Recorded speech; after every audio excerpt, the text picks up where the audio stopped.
Shakespeare একবার বলেছিলেন যে এমন এক সময় ছিল যে আমার কাছে জুতা কেনার টাকা ছিল না। সেই সময় আমি অনেক কান্না করেছিলাম, আমার অনেক মন খারাপ হয়েছিল। কিন্তু একদিন রাস্তায় দেখি একজন লোক তার জুতা পরার জন্য দুটো পাই নাই। তখন আমার দুঃখ কষ্ট যন্ত্রণা অনেকাংশে কমে গেল। তারপর থেকে কখনো আমি আফসোস করিনি বা কান্নাকাটি করিনি। এটার কারণ কি দাঁড়ায়? আমাদের কাছে যেটা আছে সেটা হয়তো আরেকজনের সারা জীবনের স্বপ্ন। আপনার মাথার উপরে ছাদ আছে তো? তাহলে বলুন আলহামদুলিল্লাহ।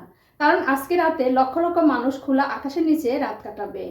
আল্লাহকে অভিযোগ করার আগে এটা ভাবুন, আল্লাহ তাআলা আপনাকে যা দিয়েছেন সেটা হয়তো আরেকজনের সারা জীবনের স্বপ্ন। তাই প্রতিটি নিঃশ্বাসের জন্য বলুন আলহামদুলিল্লাহ। জীবনে শেষ বলতে কিছু হয় না, জানেন? কারণ একটা ঝরে পড়া ফল থেকেও নতুন চারা গাছের জন্ম হয়। তাই বলি কি, যেখান থেকে শেষ হয়েছে সেখান থেকে আবার শুরু করুন এবং আল্লাহর উপরে ভরসা রাখুন। দেখবেন আল্লাহ তাআলা সব ঠিক করে দিয়েছেন। প্রাপ্তি এবং প্রত্যাশার মধ্যে পার্থক্য হলো দুঃখ। তাই নিজের প্রত্যাশাটাকে একটু কমিয়ে ফেলুন, দেখবেন আপনার দুঃখ কষ্ট অনেকাংশেই কমে গেছে। কখনো ভেঙে পড়ো না। জীবনে যা কিছু হারিয়ে যায় অন্য কোনো না কোনো রূপে আবার ঠিকই ফিরে আসে। আপনি যদি ছেলে হয়ে থাকেন তাহলে এই ভিডিওটি আপনার জন্য। আপনি একজন ছেলে, এর মানে আপনাকে প্রতিষ্ঠিত হতে হবে। এছাড়াও আপনার ব্যর্থতার গল্প কিন্তু কেউ শুনতে চায় না। আপনি জীবনে কতটা সফলতা অর্জন করেছেন সেই গল্প সবাই শুনতে চায়। আপনি ছেলে মানে আপনাকে টাকার ব্যাংক হতে হবে। টাকা ছাড়া কিন্তু পুরুষ মানুষের জীবনের কোনো মূল্য নেই। বন্ধুরা, আমরা কেউই কিন্তু আমাদের নিজের যে অবস্থান সেটা নিয়ে খুশি না। বিবাহিতরা অবিবাহিতদের জীবন কিন্তু খুবই পছন্দ করে, আর যিনি অবিবাহিত তিনি কিন্তু তার বিয়ে নিয়ে চিন্তিত। এবং যার চাকরি আছে তিনি মনে করেন যদি কয়েকদিন ছুটি পেতাম, আর যার চাকরি নেই তিনি মনে করেন যে আমার যদি একটা চাকরি হতো তাহলে কতই না ভালো হতো।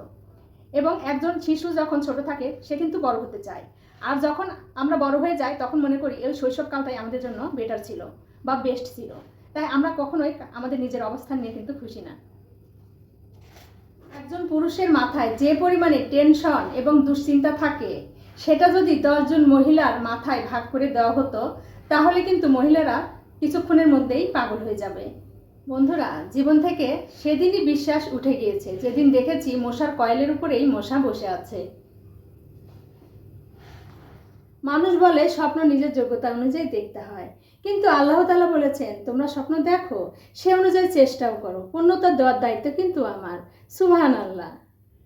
বন্ধুরা, এই 3টা কথা সবসময় মনে রাখবেন। কোনো মানুষ যদি হঠাৎ রেগে যায় সেই রাগের সময় কখনো কোনো কথা বলবেন না।